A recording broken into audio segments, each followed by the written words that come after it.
welcome to Apex Reviews. Well, summer's gone and winter's here, so today I'm going to be discussing with you how to winterize your boat. First, you need to start off by giving the exterior a good wash. I also like to pull out all the cushions and wash those down too. Later on in the video, we're going to be running the boat. Before you do, make sure to fill up the gas tank with gas and add the appropriate amount of stable. Filling the gas tank up will help keep moisture from building up and condensating in the tank. Water in your gas makes it more difficult to start come next summer. Next thing I usually do is take the air filter off, exposing the air intake. This will be useful later when we go to fog out the engine. Next, you'll need to crawl under the boat and identify the scupper freshwater intake. This is what mine looks like. I use one of those plunger doohickeys to supply the boat with water while it's running.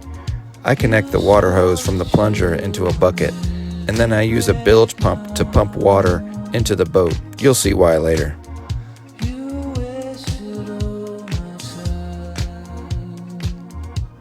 This is what it looks like while the boat is running. You'll know you're getting water through the boat if you can see water coming out of the exhaust. That's a good sign.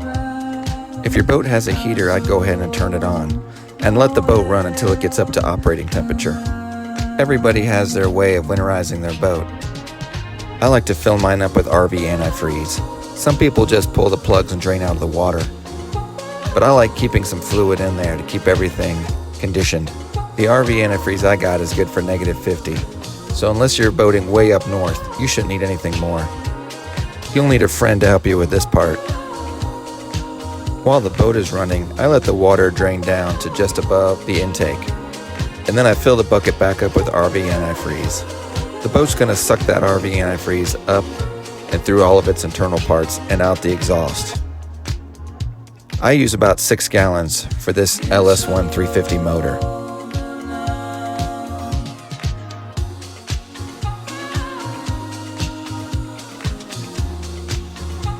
Once most of the RV antifreeze has been pulled through the engine, I take my engine defogger and I spray it into the intake.